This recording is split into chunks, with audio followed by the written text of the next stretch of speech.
गांव के आखिर में एक पुरानी हवेली अकेली खड़ी थी। गांव वाले उसके बारे में फुसफुसाते थे, कहते थे वो हवेली भूतिया है।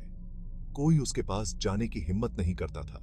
खिड़कियां अंधेरी थीं, जैसे खाली आंखें।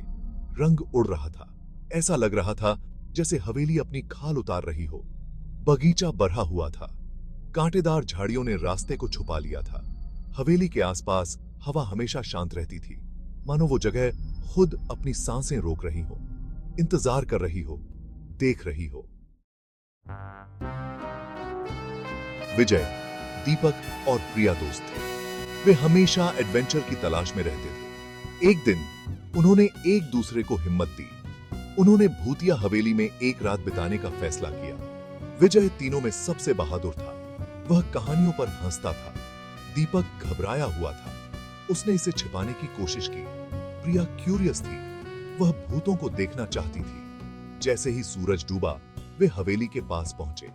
लोहे के गेट को धक्का देते ही वह चरमरा गया। एक उल्लू पास के पेड़ से बोला। उनके दिल उनकी छाती में धपात है, पाउंडिंग रहे थे। हवेली के अंदर अंधेरा था, हवा में धूल मोटी थी, हर कोने से मकड़ी के जाले लटके हुए थे। वे अपनी ही सांसों की आवाज सुन सकते थे, हर कदम सन्नाटे में गूंजता था। वे एक लंबे गलियारे से नीचे उतरे। कठोर दिखने वाले लोगों के चित्र उन पर घूर रहे थे। ऐसा लग रहा था जैसे तस्वीरों में लोग उनकी हर हरकत पर नजर रखे हुए हैं।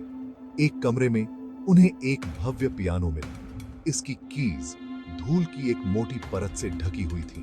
प्रिया ने अपनी उंगलियों को कीज पर हल्के से फेरा। एक धीमी, दर्दनाक ध्वनि हवा में भर गई।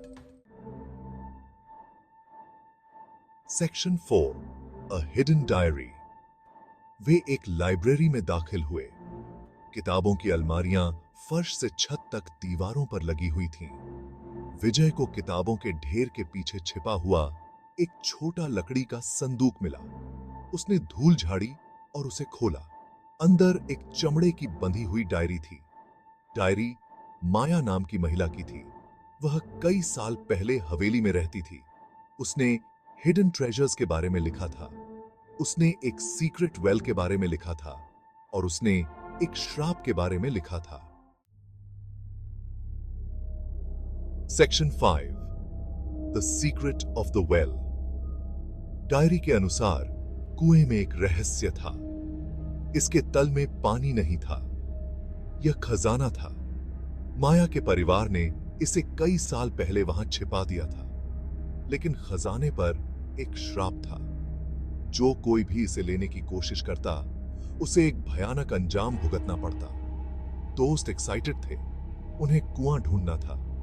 उन्होंने लाइब्रेरी की तलाशी ली, उन्होंने बेडरूम की तलाशी ली, उन्होंने डाइनिंग हॉल की तलाशी ली। आखिरकार उन्होंने उसे ढूंढ लिया। कुआं मुख्य हॉल में एक टैपेस्ट्री के पीछे छिपा हुआ था। Section 6, trapped.